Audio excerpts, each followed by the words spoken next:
الله الرحمن الرحيم الحمد لله رب العالمين والصلاة والسلام على سيد المرسلين وعلى آله وصحبه أجمعين لقد كان لكم في رسول الله أسوة حسنة۔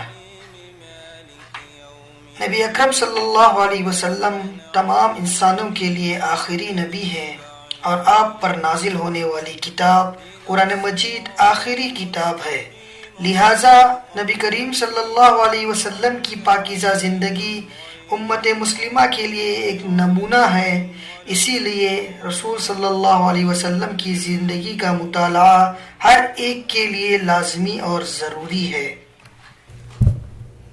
مسلمان مردوں، عورتوں اور بچوں کی اسی ضرورت کے پیش نظر اسلامی معلومات کے یوٹیوب چینل میں آپ صلی اللہ علیہ وسلم کی سیرت اور ان کی زندگی کے مختلف پہلوؤں کو مختلف حصوں میں نشر کیا جائے گا۔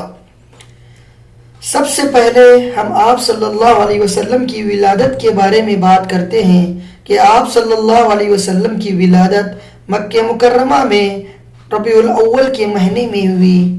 ابن سعد کی روایت ہے کہ رسول اللہ صلی اللہ علیہ وسلم کی والدہ نے فرمایا، جب آپ صلی اللہ علیہ وسلم کی ولادت ہوئی تو میرے جسم سے ایک نور نکلا جس سے ملک شام کے محل روشن ہو گئے۔ ولادت کے بعد آپ صلی اللہ علیہ وسلم کی والدہ نے عبد المطلب کے پاس پوتے کی خوشخبری بھجوائی تو خوشی خوشی تشریف لائے اور آپ صلی اللہ علیہ وسلم کو خانہ کعبہ میں لے جا کر اللہ تعالیٰ سے دعا کی اور اس کا شکریہ ادا کیا اور آپ کا نام محمد رکھا۔ پھر عرب کے دستور کے مطابق 7ویں دن ختنہ کیا۔ آپ صلی اللہ علیہ وسلم کو آپ کی والدہ کے بعد ابو لہب کی لونڈی صوبیہ نے دودھ پلایا تھا۔ عرب کے شہری باشندوں کا دستور تھا کہ وہ اپنے بچوں کو شہری امراض سے دور رکھنے کے لیے دودھ پلانے والی عورتوں کے حوالے کر دیا کرتے تھے تاکہ ان کے جسم طاقتور اور اعصاب مضبوط ہوں۔ اسی دستور کے مطابق عبد المطلب نے دودھ پلانے والی دایا کی تلاش کی اور نبی اکرم صلی اللہ علیہ وسلم کو حضرت حلیمہ رضی اللہ تعالیٰ عنہ کے حوالے کیا۔ حضرت حلیمہ رضی اللہ تعالیٰ عنہ قبیلہ بنو سعد کی تھی اور ان کے شوہر کا نام حارث ابن عبد العزیٰ تھا اور وہ بھی قبیلہ بنو سعد کے تھے۔ رضاعت کے دوران حضرت حلیمہ رضی اللہ تعالیٰ عنہ نے نبی کریم صلی اللہ علیہ وسلم کی برکت کے ایسے مناظر دیکھے تو وہ حیران رہ گئی۔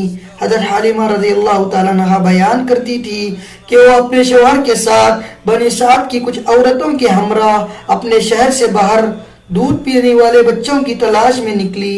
یہ 61 سالی کے دن تھے۔ میں اپنی ایک سفید گدھی پر سوار تھی اور ہمارے پاس ایک اونٹنی بھی تھی، لیکن خدا کی قسم اس سے ایک قطرہ دودھ بھی نہیں نکلتا تھا۔ میں گدھی پر سوار ہو کر نکلی تو گدھی اتنی سست تھی کہ پورا قافلہ تنگ آ گیا۔ خیر، ہم کسی نہ کسی طرح دودھ پینے والے بچوں کی تلاش میں مکہ مکرمہ پہنچے۔ پھر ہم میں سے کوئی عورت ایسی نہیں تھی جس پر رسول اللہ صلی اللہ علیہ وسلم کو پیش نہ کیا گیا ہو، مگر جب اسے بتایا جاتا آپ یتیم ہیں تو آپ کو لینے سے انکار کر دیتی، کیونکہ ہم بچوں کے والد سے انعامات کی امید رکھتے تھے۔ ہم تو کہتے تھے یہ تو یتیم ہے، بھلا اس کی ماں اور اس کے دادا کیا دے سکتے ہیں۔ بس یہی وجہ تھی کہ ہم آپ صلی اللہ علیہ وسلم کو لینا نہیں چاہتے تھے۔ دوسری طرف جتنی عورتیں میرے ساتھ آئی تھی سب کو کوئی نہ کوئی بچہ مل گیا تھا، صرف مجھے ہی کوئی بچہ نہیں ملا تھا۔ جب واپسی کی باری آئی تو میں نے اپنے شوہر سے کہا کہ مجھے اچھا نہیں لگتا کہ میری پوری سہیلیاں تو بچے لے جائیں اور میں بغیر بچے کے واپس جاؤں۔ میں جا کر اس یتیم بچے کو لے لیتی ہوں۔ تو حضرت حلیمہ کے شوہر نے کہا کہ کوئی حرج نہیں، ممکن ہے اللہ تعالیٰ نے اسی بچے میں ہمارے لیے برکت لکھ دی ہو۔ اس کے بعد میں نے جا کر بچہ لے لیا اور محض اس بنا پر لیا تھا کہ مجھے کوئی دوسرا بچہ نہیں ملا تھا۔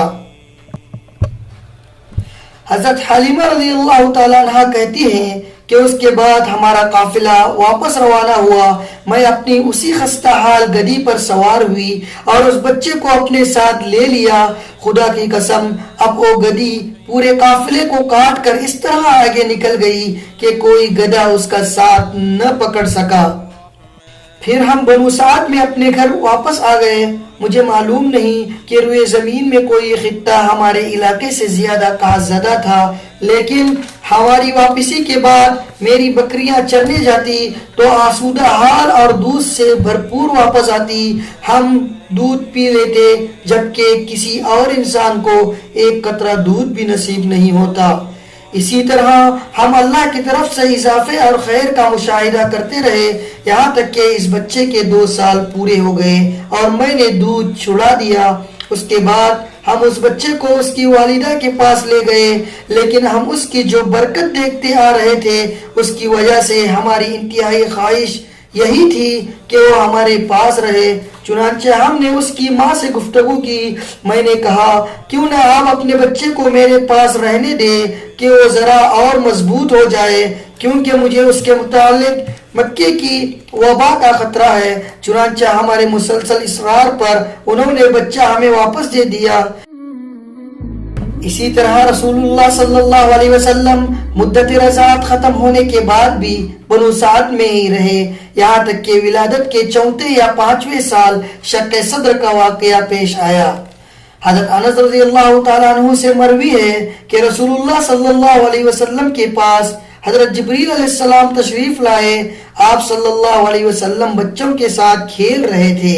حضرت جبریل علیہ السلام نے آپ صلی اللہ علیہ وسلم کو پکڑ کر لٹا دیا اور سینہ چاک کر کے دل نکالا، پھر دل میں سے ایک لوتھڑا نکال کر فرمایا اے تم سے شیطان کا حصہ ہے، پھر دل کو ایک تشت میں زمزم کے پانی سے دھو دیا، پھر اسے جوڑ کر اس کی جگہ لوٹا دیا۔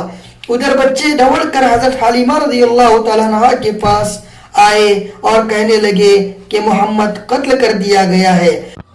ان کے گھر کے لوگ جلدی جلدی پہنچے، دیکھا تو آگ کا رنگ اترا ہوا تھا۔ اسی واقعے کے بعد حضرت حلیمہ رضی اللہ تعالیٰ عنہ کو خطرہ محسوس ہوا اور انہوں نے آپ صلی اللہ علیہ وسلم کو ان کی ماں کے حوالے کر دیا۔ آپ صلی اللہ علیہ وسلم کی ماں اپنے بیٹے کو لے کر مدینے چلی گئی اور وہاں 1 ماہ تک قیام کیا اور واپسی کے وقت راستے میں بہت شدید بیمار ہوئی، یہاں تک کہ مکہ اور مدینے کے درمیان مقام ابوا میں آپ کے والدہ کی وفات ہو گئی۔